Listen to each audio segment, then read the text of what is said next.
inspection? Good, okay. Okay, hi everybody.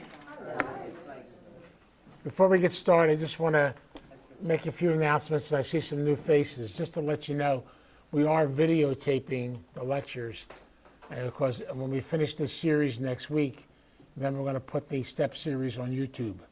Okay, that's what we're trying to do. We're trying to get as many of the lecture series on YouTube as possible. The codependency series is there now, and then the part of the spirituality series is on, and then we're going to put this one on, and then the next two series that we'll be doing will be going on also, okay? So you can have fun, have a good time. And then also, I just want to mention too that the CDs I used to sell at the steps and the ones on addiction are now also on YouTube also. Everything's out there, have fun. What can I tell you? Keep it simple. Hi guys. I do want to mention that tonight is the beginning of our 10-week club. The first drawing will be after the lecture tonight, and tonight's prize is $50. If you still want to join, the club goes for 10 weeks. It's $25 a ticket. And once you purchase a ticket, you're in for the whole 10 weeks. Even if you win, the ticket goes right back in again. So there's no problem there at all, okay? So that's available to you. And if you want to get in tonight's drawing, I'd say run out and get one now. We want to draw it afterwards. Also, we're raffling off 2 sets of Phillies tickets. And they're tickets that are basically in the All-Star Club. And they will also, with preferred parking tickets, go along with it. They're sets of 4 tickets, each of the games. And if you're interested, we're selling those tickets at $2 a ticket and 3 for $10. They're 3 for $5. So if you're interested, you can pick them up also at the front door. There'll be 2 winners.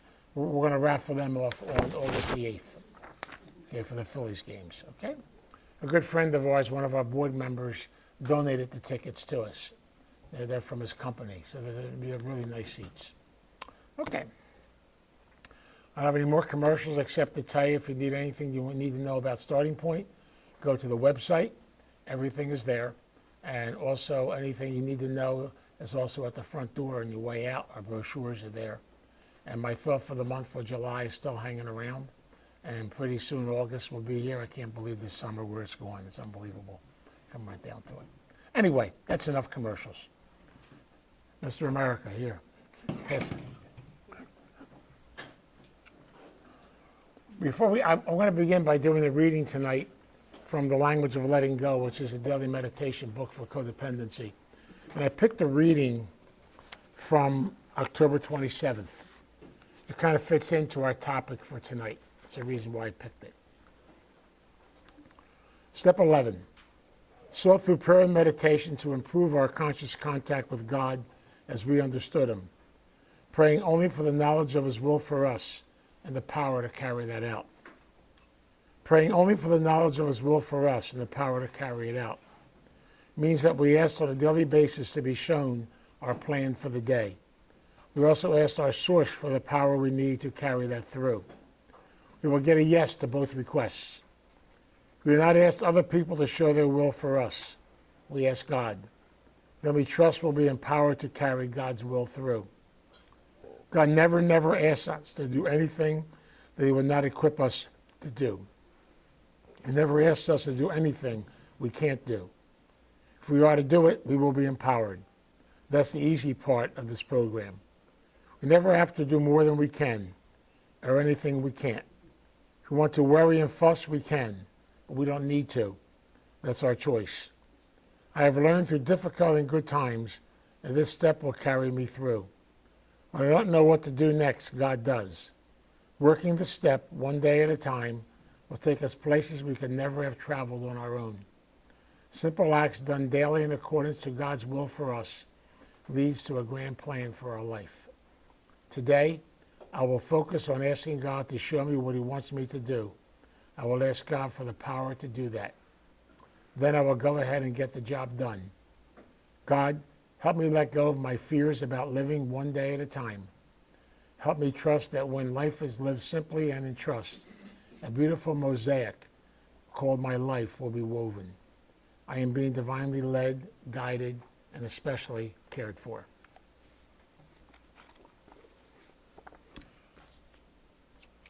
Just for those who happen to be new, we're doing right now the series on the 12 steps for codependence.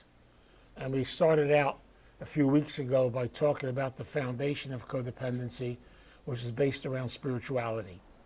And I emphasized to the people when I did that the word spiritual actually means to come to an awakening of myself as a person. The 12 steps fundamentally are 12 simple basic principles that will teach us self-love, self-awareness, self-discovery, beautiful sense of ourself as a person. We mentioned in the first 3 steps of the program, which are the foundation of our recovery program, we talked a lot about acceptance, surrender. We talked about faith and trust. We talked a lot about learning how to let go. To me, I find so many times that the hardest thing in life to do is let go of control, because we try basically to be in charge of everything, and we're not in charge of anything. That's what it comes down to. My father used to say it beautifully. I still love my father. My old Italian father used to say, the only thing you're in charge of is the buck owls. The buck owls in Italian is the outhouse. He said, that's enough. Don't be in charge no more than that. And I love my dad for that, because I realize over and over again, we're not in charge of anything. Steps 4 through 9 are called the working steps, which means they're the steps that teach us how to do our work, to look within our own selves, to deal with what's going on inside of us, to help to go through a whole process in the course of our life. So steps through 9 help us to get in touch with our humanness, to make amends, to make peace, to be able to make settlement for things that have happened in the course of our journey in life. I call them the steps that help me to take an honest look at myself, to see the inside of myself, develop a sense of peace and serenity. Tonight I want to kind of concentrate on the last 3 steps of the program, and I'll be doing steps 10 and 11 tonight. My nickname for these steps, I call them the gratitude steps or the daily everyday living steps. What I find so powerful about these steps, they give us a very simple but beautiful formula to be able to live our life on a daily basis. And they're centralized around 2 simple words. The words are prayer, meditation, reflection, and learning deep down inside just to be open to the journey of life. I have found that over and over again that they're simple, they're not complicated. So I want to share them with you tonight and kind of take you on a journey through steps 10 and 11. The next week we'll finish up with step 12, and I'll be spending a lot of time on how we take the 12 steps and practice them in every aspect of our life. We carry a message out there. So it's a big part of our recovery, a big part of life. I do want to mention one thing though, and I've said this so many times. The most important word in our whole entire 12-step program is found in the first word of the first step. The word is we. I've learned over and over again this is not an I program. This is a we program. I cannot grow or develop or become anything healthy in the course of my journey in life unless I do it in conjunction with others. The greatest teachers on the face of this earth are other human beings. I have said this so many times, and I don't mind saying it again. I consider the greatest library on the face of this earth, I refer to it as the human library. Each one of us in this room and each person on our journey has a story. Your story is the greatest story on the face of this earth because your story belongs to you. And therefore, if you take time every day to reflect on your story, every day a new chapter is written. And whenever we come together and share our stories with each other and share our life with each other, we grow and we learn from one another. And that's why I love the concept of how this stuff works, because I learn from every person, every experience, everything that went on in the course of my journey in life. And that's why there are no coincidences, there are no accidents. Everything happens for a purpose. And whoever's in your life, whoever's left your life, things have come, they've gone, they're all teachers. Everything in life is a teachable moment. We have to learn to be open to it. That's the key to everything we do. And the hardest part is having that sense of openness to learn from others and grow from others. In the 10th step, we talk about taking time to do what we call a daily reflection, do a daily inventory of my life. And I find this so simple and yet so beautiful. They're simply saying, take time every day for you. Each one of us is the most important person on the face of this earth. Take time every day to reflect, to look within your own self. Take time to be able to make settlement. Because all of us go through experiences, we go through things in the course of a day. And I have learned through what I refer to as the 10th step prayer. And by the way, next week when we get together, I'm going to give you out copies of what I call the step prayers. Every step has a prayer connected to it. And I'll give you copies of them next week. When I say my 10th step prayer at night, it gives me the opportunity just to take a look at the end of the day, reflect on it, and to use the word gratitude. To be able to say to the God of my understanding, I am grateful for the lessons of the day. I am trying to be open to them. And in some situations, I may even be upset about them. But that's okay too, because I'm going through the process of living. And take that time every day to reflect. You know, I've learned over and over again, two of the most beautiful things I learned in recovery, and I share them all the time. It was taught to me by a bunch of very interesting characters. I used to refer to them as the old timers. They meant they were old like me, what can I tell you? But the bottom line is they used to share things with me that were very simple. They used to say, begin your day with an act of gratitude, end your day with an act of gratitude. In the beginning, when you wake up, be grateful for the day. Be grateful, as they used to say, that you're on this side of the dirt. Be grateful for the moment. At the end of the day, say thank you for the lessons, for the experiences, and for the things I've gone through in the course of this day. And if I look at life through the attitude of gratitude, through the eyes of gratitude, then I'll be able to see the peacefulness and the serenity inside of myself as a person. But unfortunately, so many times we have a tendency to want to have to control everything. Tendency to want things to go the way I want them to go.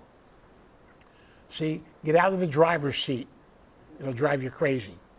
And begin to realize the importance of simply opening up the door and being able to realize the fact that you're not driving. You know, I have a little thing on my wall in my office, and it says, try to remember that God is in charge and God is the driver. Stop being a backseat driver. He knows where he's going. I love that little phrase. It's so beautiful. And yet so many times in life we have a hard time with that. But I take it from another whole perspective when we talk about the 10th step. It's a time to reflect. And again, I'm not talking about 6.5 hours of reflection. I'm talking about 5 or 10 minutes. And some of us, if you really like to do this, sometimes it's good to be even to write a little bit. You know, I've learned over the years, one of the greatest gifts I've learned is journaling. When you journal, when you write, you learn, you grow. So I've learned that process. It's an important part of it. So what I want to do is kind of work on that one and then talk a lot about the 11th step. The 11th step is pretty powerful. It tells us to seek through prayer and meditation, sought through prayer and meditation to maintain my conscious contact with the God of my understanding, praying only for God's will, not mine. This is a step that speaks primarily about prayer and meditation. But unfortunately, so many of us don't truly understand the word prayer. What is prayer? It's simply communication. It's simply being able to express to the God of my understanding what's going on inside of me. It's not complicated, but I'll tell you a story.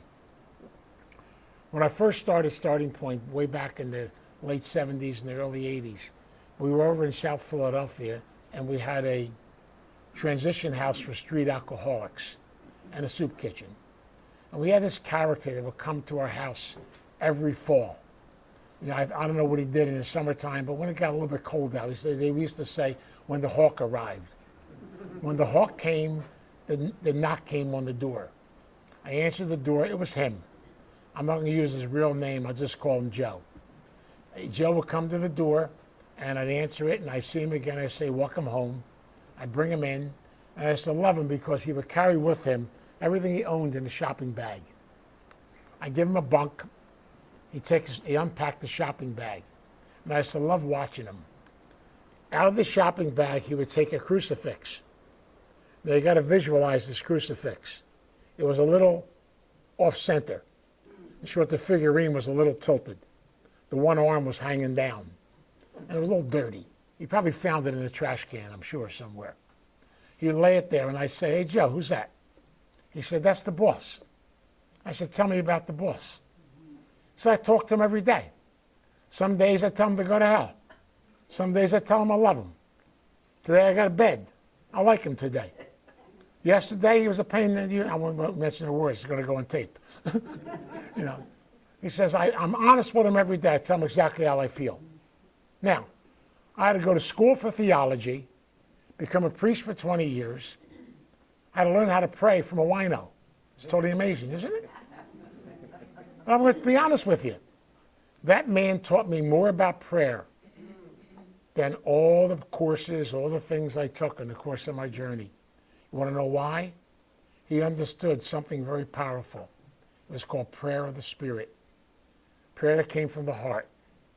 Prayer that came from the gut. Prayer that came from whatever was going on inside of you. You see, I truly believe the highest form of prayer is that when it's real, it may come from your hurt, from your pain, from your joy, from your celebration. The thing is to be honest. I'll give you an example of what I'm talking about. Whenever I talk about prayer, I always love talking about what I call the forms of prayer. And most of us are familiar with them. There's something called baby prayer. And it goes like this. Gimme, gimme, gimme, I want, I want, I want. If I don't get it, I'm going to get mad. Remember an Italian friend of mine did this one time. I got the biggest kick out of it. You know, we're a little strange Italians, but we have a lot of fun. What can I tell you? Anyway, he went into the church, and there was a big statue of St. Anthony. He went up to the statue, and he lit a candle, and he made all his prayers. He told Anthony, he said, "Now here's what I want." And he went on and on and on about what he wanted. Then about 2 weeks later, he came back because he was mad at Anthony. He didn't get what he wanted. But when he came back, they had taken the big statue out to be redone, and they put a little statue there of St. Anthony. So he walked in and he says, "Hey, I want to talk to your father. Where's your dad?" Hey. But I love all that stuff. But see, what it really, in reality, we have that baby prayer. It's almost like a selfish prayer. It's what I want. It's not what I need. And then we have the second type of prayer the addicts really understand real well. It's called let's make a deal prayer. I love that one. If you get me out of this jam, I make the following 97 promises. Then once you get out of the jam, then we have a new form of prayer. It's called plea bargaining prayer. And it goes like this. Now, you don't expect me to do all 97, do you? Not if I just do 3. Aren't we amazing? The prayer I talk about tonight is not that kind of prayer. It's called prayer of the Spirit, prayer of the heart, prayer of the gut. Prayer that comes from whatever's going on inside of me. And I have learned over the years the importance of being able to seek, to ask, but to ask from what's necessary and what I need in the course of my journey. I truly believe that God does listen to us, the God of our understanding, but I truly believe we have to put it out there. I love that old scripture saying where it says, "Ask and you shall receive, seek and you shall find." And I learned this a long time ago from the old timers in the program. They used to say something I still love. They used to say, get on your knees every morning, ask for help, and stop trying to figure out who you're asking. Just ask for help. Get on your knees every night and say thank you.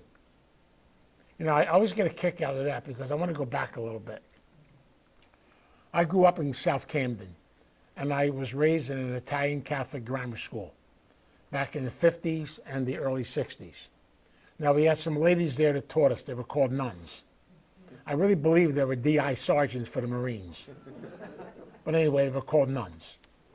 And basically, they would say things to me. They would say, all of us, they used to say, get on your knees every morning and say your morning prayers. Every night, get on your knees and say your night prayers. I'm going to be honest, they scared the hell out of me. And they weren't even there, and I still got on my knees. So I was afraid they'd be looking in the window. It was totally amazing, right? They could read your mind. It was totally amazing. Anyway, after doing that for 8 years, I went to the seminary. For 12 years in the seminary, studying to become a priest, every morning at 5:30, they wake us up. At 6 o'clock, we went down to the chapel, got down on our knees, and we had said morning prayer. 10 o'clock at night, back to the chapel, get down on your knees, say your night prayers. Then I come into the recovery programs, and I have these old timers that say, get on your knees every morning, get on your knees every night. I got calluses. You know, after 78 years of getting on my knees, I got to get a little tired there. But the concept is, I laugh about that because I truly know what they're talking about. Because your knees are symbols of humility. They're symbols of hope. And Eastern religions teach this so beautifully. When you bend your knee, you are seeking help, you are seeking direction, you are seeking guidance.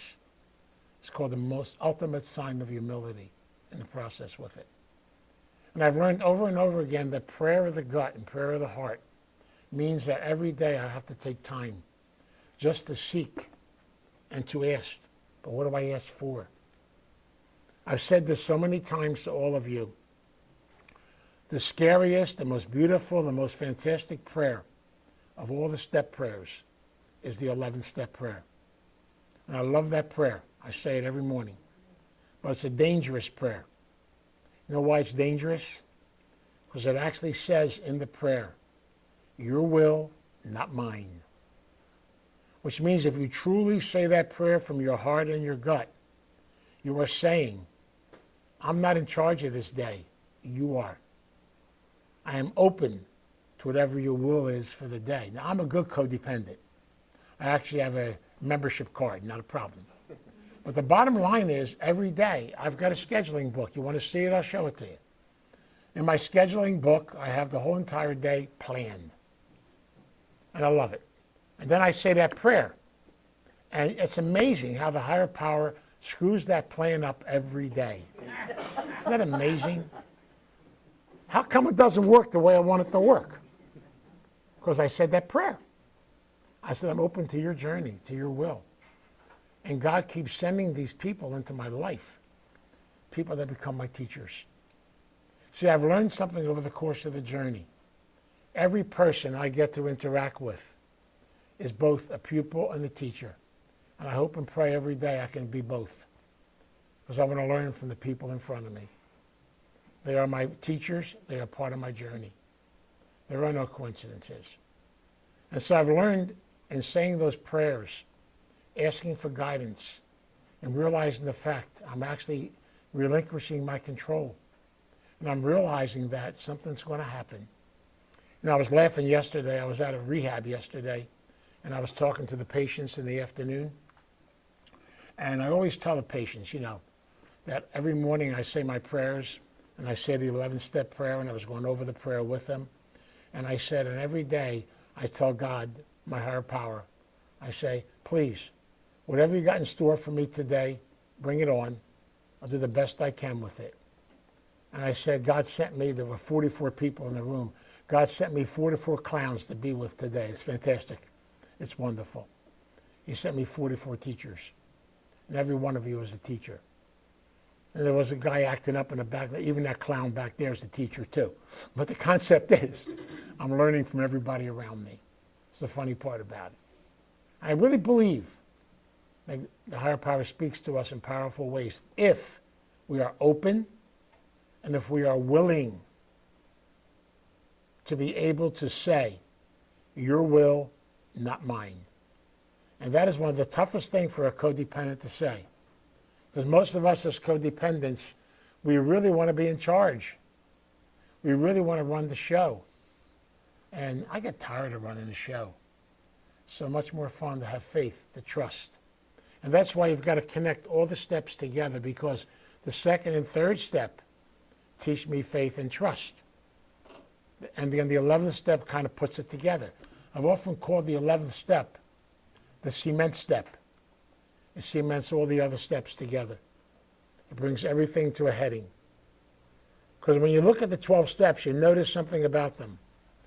The first 11 steps are for us to work on ourselves. Notice that the founders dedicated 11 steps for us to work on us. Isn't that amazing? In the 12th step it says, having done your work, carry a message. But make sure you have one first. Most important part. And that's why it's an important part of the process, to be able to share from the heart, not from here. See, I've said this so many times in recovery, and the 11th step brings it out so powerfully. Because the other part of the 11th step is they talk a lot about meditation. And meditation to me is filling the soul. You see, whether we realize it or not, I use the analogy of a gas tank. If you're truly, truly going to run your car, you put gas in it, right? If you let that gas tank go dry, your car's not going anywhere. We're no different. The gas tank for us is meditation. It means filling my soul, learning how to be quiet, learning stillness. I truly believe that God, the higher power, speaks to us through quiet and through stillness. And I've learned over the years the value of the stillness, the values of simple things, to make time just to be quiet, to let things come in. Sometimes, you know, we're so active, we're so busy, we're running around, we're half nuts, we're half crazy. We don't have time just to be. You know, people laugh at me a lot, my wife especially, because basically I'm what you call a morning person. I get up at 4:30 every morning. Now, I don't ask me why, but I wake up automatically at 4:30. I can go to bed at 11, I'll still wake up at 4:30. I go to bed at 1, I'll still wake up at 4:30. I got trained by my mother, by the way.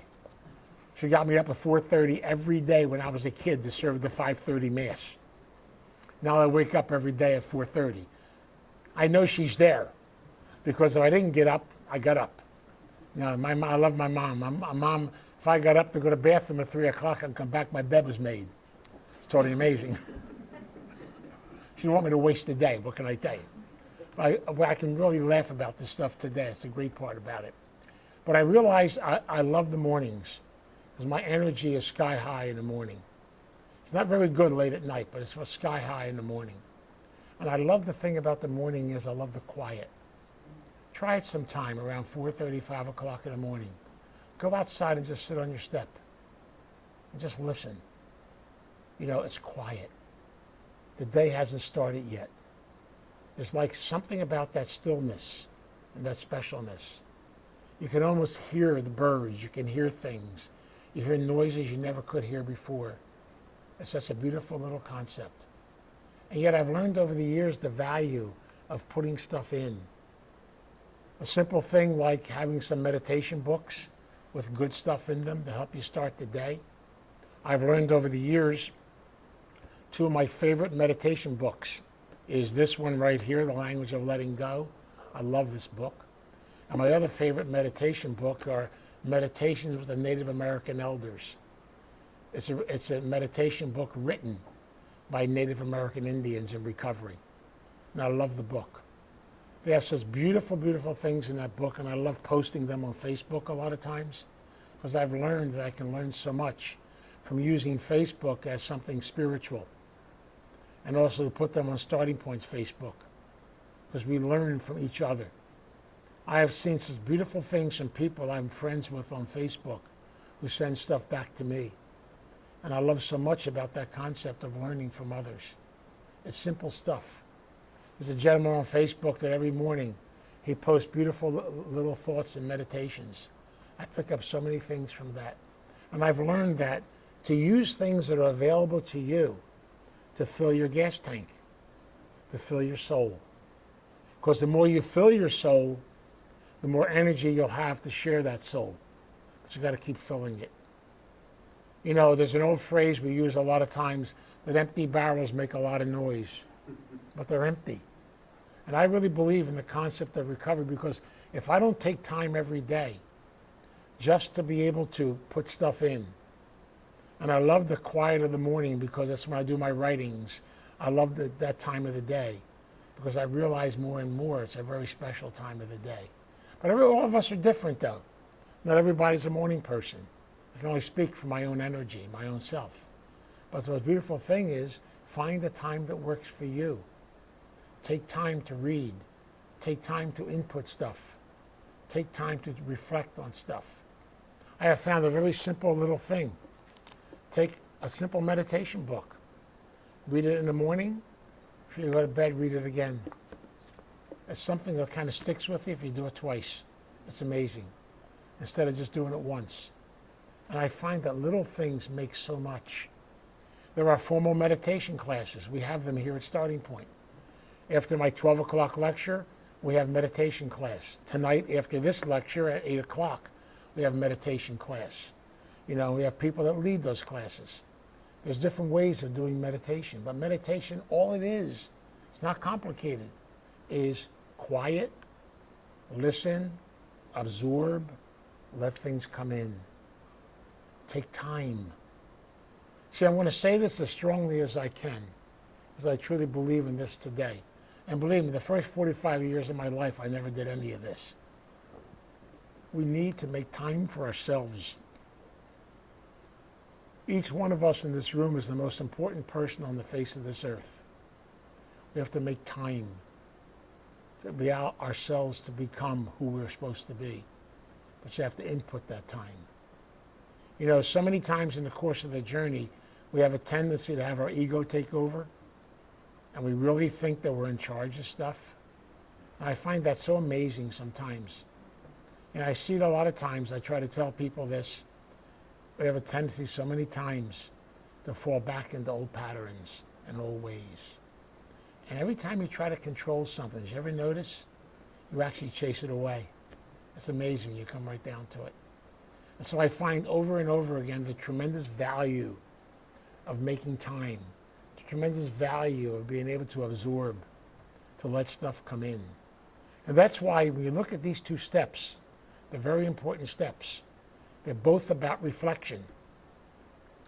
10th step, take time every day to reflect on the day. We all have lessons to learn. It's fantastic. That's what it's really all about. And the greatest lessons on the face of this earth are the ones that go before us in the course of a day. You know what's so beautiful about that? It actually cements the other two steps, second and third, puts it all together, because I've learned that so much gets done when you have faith. There's a beautiful show, you know, you probably saw it, you know, they have a phrase in the show. It goes like this: Field of Dreams, we're all familiar with it, and it says, build it and they shall come. That whole entire show is based on faith. It's based on the fact that there's so many things in life you'll be able to see that now you can't see. If you have a sense of faith, a sense of trust, a sense of belief. And I've learned this over the course of my journey in life, especially in the latter part of my life, that if I truly just trust and be open, it's amazing how things just get done. They work. Do the footwork, but they do work. You know, I show you stories here over and over again, even about this place. You know, sometimes I wonder how we survive. But I tell you all kinds of stories if you have faith and you trust. I drive my board of directors crazy. As I tell them all the time, I say, you know, don't worry about it. God will take care of it. They look at me and say, here he goes again. But he does. You know, I always love doing stuff like that. Because I really believe, you know, do the work, do the things you have to do, but have faith and trust that somehow, some way, things will find their way. Things will go where they're supposed to go. And the most beautiful part about this process is that I'm learning through the steps, the simple sense of a journey. That's why, go back to the founders of this program, Dr. Bob and Bill W., when they put these steps together. And you know, I just had the wonderful opportunity of getting a copy of the original manuscript of the big book. You can actually purchase it through Hazelton, believe it or not. But it's a manuscript. It's about this big and about that wide. And in the beginning of the book, there are almost 25 or 30 pages of the history of AA, of how all this came about, how the founders put this stuff together, how they came off of where they were. And then you actually have the manuscript itself, which is like on Yellow Pages. It's like the original stuff. You can even see they use the typewriter. Remember those things? We used to have them one time.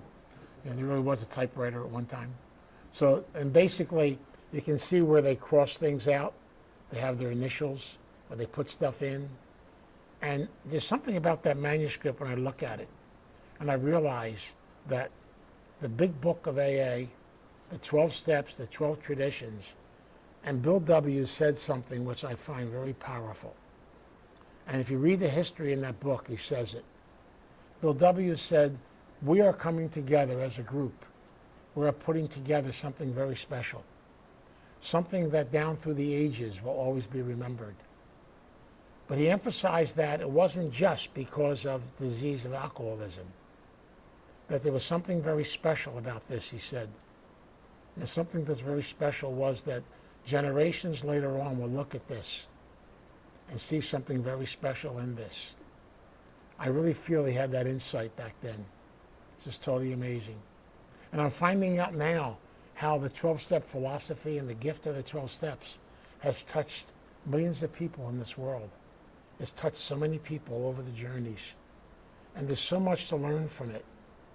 But you know what's so beautiful about it? It's simple. It's not complicated. I want to share this especially with codependents, but with recovering all of us. What's so powerful about it is it really tells us to get out of your head, to stop trying to figure things out. I'm going to tell you, I've said this so many times, the sickest part of your body is right here. I have a nickname for this place. It's called the control tower, the manipulation tower, and the con tower. That's this part up here. Recovery tower is down here and down here. It's when I go to my feelings, my gut, the stuff that's inside of me, my trust, opening up the door, looking at things in a very powerful way. That's what it's really all about. It's not about how much you know. Knowledge is wonderful, don't get me wrong. But too much is not good. Because sometimes we have too much. I've learned over the years that the most beautiful people in my life I've experienced were not people with tremendous amounts of knowledge. They're people with tremendous amounts of heart. They had spirit, they had energy inside of them. And I love that concept. I told you so many times, I learned so many lessons from my father. Here's a man who had a second-grade education, who worked on the section gang his whole life. He had such simple philosophies. He's a man who was born in 1896, a man that went through the First World War. He would say things to me as a kid, and I was a kid. I said, they're nice, Pop, thanks. I really didn't understand them. But you know, it took me a long time to finally understand them. He would say little things like, a wayon, that's a little boy in Italian. He would say, you have to learn something. You'll never know what it is to get up until you fall down. Don't be afraid to fall down. Then you'll learn how to get up. You know how powerful that statement is? He was telling me, don't be afraid to make mistakes. They'll be your teacher. You will learn from them. You will grow from them. Don't be afraid of failure, because from it will come growth. Don't be afraid of some of the things that all of us are afraid of, that we beat ourselves up over, because they will help you to grow. He used to tell me every day, I used to love watching him in the morning. He would come downstairs. He'd open all the shades. We didn't have blinds. We had shades down in Camden. He'd open all the shades, everything in the house. He'd look outside and he'd say, isn't it beautiful? What more is there, he said. We're awake. We have a day in front of us. Let's enjoy it. Then he turned to me and he'd say, did you thank God for today? Don't forget, it's a gift. Little things that later on people in recovery would say the same things to me. It's totally amazing, isn't it? Then he would say, where are you going? Slow down. Relax. Everything will happen when it's supposed to happen. Don't worry. You know, I think he knew it was something called Easy Does It. I wanted to check and see if he had slogans on the wall of our house. But then he used to say to me, we walk down the street, and he sees somebody that wasn't too well off, and he said to me, remember that man? He's part of God's life. Don't forget him. I never forget, he would take 50 cents out of his pocket. And 50 cents in 1940 and 50 was a lot of money. And he'd say to the guy, go get something to eat. And I would say to him, but Dad, what's he going to do with that money? Do you know he's going to? It's not important, he would say. It's not important. I hope he gets something to eat. If not, whatever he needs to do, he'll do. He didn't worry about stuff. I love the man for that. But the only thing was, basically, he just looked at things in simple ways. And he learned after a while. You know, one of the funniest things about my dad, and I got a kick out of it, we lived on Clinton Street in Camden. And in the back of our house, we had one of the original houses that go way back. Those old brick, you know, houses back then. In the back of our house was an outhouse. Now, we didn't use the outhouse, but it was there from years ago. And so my father used to have a lot of fun with me when I was a kid. Whenever I got the Buckeyes, that's right. Every time I got in trouble, my father would say, hey, go to the Buckeyes. He made me go out and sit in that sucker. And he used to say to me, you got crap today, take your crap out there where it belongs. I said, how long, Pop? You sit there till I tell you to come out. They were the original timeouts back then. You know, you sit in that little house. You know, and it was a little moldy, a little smelly, what could I tell you? But he got his point across. You know, we taught and learned things that way. And I realize today that these are some of the greatest teachers on the face of this earth. The people that look at life in a simple way, they don't complicate it, and they give us little messages. You never know where they're going to come from. That's why I love that 11th step again. Because you're saying, hey, God, whatever you've got in store for me, bring it along. I'll do the best I can with it. I'll see where it leads me. I'll try to be open to it. And that is the secret of those steps, to have an open mind. The willingness to change, the willingness to grow. The willingness to know that things in life are not going to stay the same all the time. They're going to change. God bless you. Salud. And as a result then, literally over and over and over again, life is in constant process of changing. You know, we can't go back to where it was before. I live in a 55 and over community, and I love it. I go down to the gym at the clubhouse in the morning, and we have guys sitting there talking about if only things were the way they were back in the 30s and back in the 40s, life would be wonderful. I says, hey, you have problems back there as same as you do now. No different. You don't live in the 30s and 40s, you live in today. And then we go back to the concept of one day at a time. And Dr. Bob and Bill W. said that. One day. Live for today. It's the one day you have. You know nothing about tomorrow. Yesterday is gone. Learn from it, grow from it, live in the moment. Live one day at a time. And I love that concept because every one of us only has one day. We have today. And none of us are any better than anybody else. We're all on a journey. We all have our talents and our gifts. And I really believe that if you truly work these steps, then you will experience what they talk about in the program, the 9th step promises. You truly will experience things beyond your wildest dreams and your wildest imagination. You'll be able to do things you never thought you could do before. And I find that so amazing. I had so many fears in the course of my life for so long. And I realize now that I'm discovering talents and gifts I never knew I had. I'm beginning to experience things I never knew I had before. But they just happen. Well, they were probably always there. But it's only when you uncover and you open up, you have a sense of spirit and a sense of growth that they actually work. And so what I'm trying to say tonight is, in the first 11 steps of the program, look at them as steps that teach us how to live.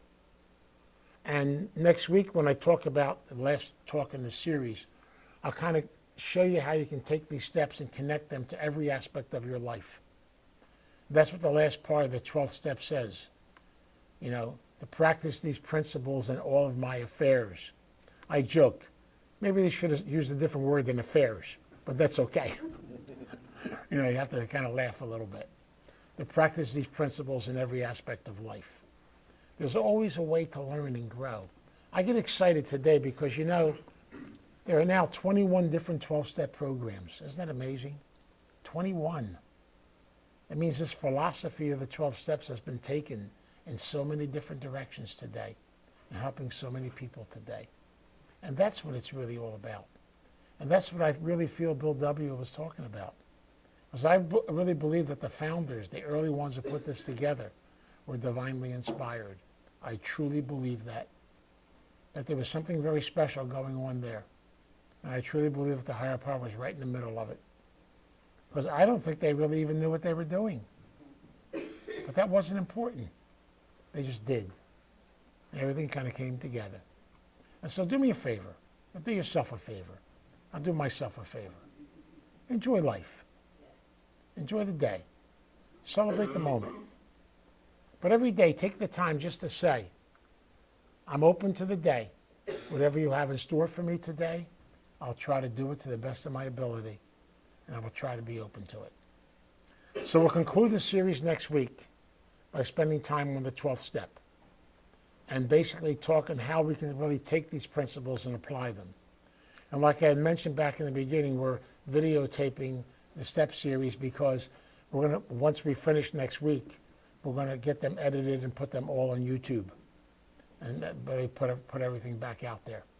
I'm trying the best over the course of the next year to get all the lectures onto YouTube, get everything out there, you know, because you never know what tomorrow's going to bring, so I might as well get them all out there. That's my granddaughter talking, by the way. You know, that's a beautiful part about it, so we can see what happens from there, okay? I want to thank all of you for coming out tonight. I do have two announcements I want to make real quickly. If you want to stick around, there's a Naranon meeting tonight at 8 o'clock. They meet in room 29 at the end of this hall. If you have questions, this beautiful little lady right here will gladly answer them for you. And also at 8 o'clock tonight in room 24, we have meditation class. So you're welcome to be part of that also. And Jerome over here, if you need directions where room 24 is, he'll be glad to show you. So it's not a problem. So you can kind of connect in that direction, okay? So thanks once again. And after we do the prayer, I'm going to ask somebody who has not bought a ticket for our 10-week club to come and pull the ticket for the first raffle tonight. So I need somebody who has not bought a ticket. Did you buy a ticket? Good, you can pull it tonight then. Okay. We have a way to be close. Can we join hands and we'll say the Serenity Prayer? Watch that cord, please. Be careful. Oh, thank you. I forgot I was blind.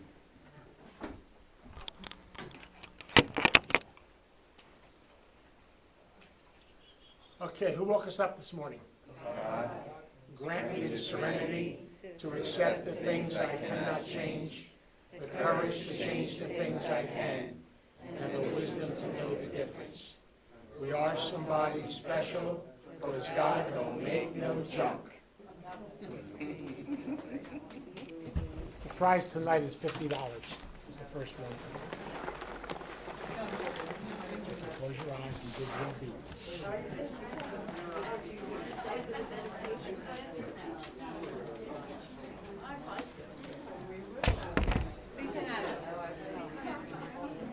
Mike Valenti. It's my neighbor down the street. Yeah, it is. I sold 70 tickets in my community. That's funny. Okay. That's nice. Mike Valenti. Okay. He's one of the guys that goes to the gym with me in the morning. Okay, work out. I have no idea. Yes. Okay. I would say probably 46. That sounds good. 48. You got good for this when we take this back to the They take it back. He lives back there. He didn't bring it. How you doing, all right?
That was icing on the cake.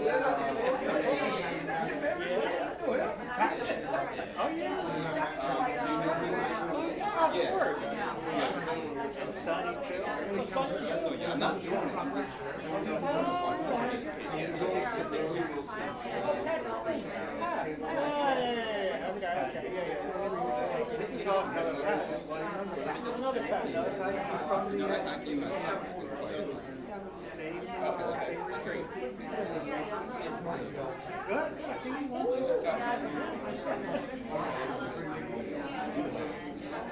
Nope.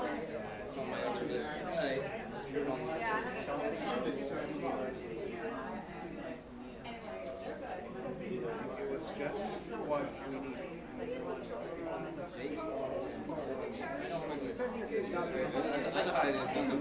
Listen.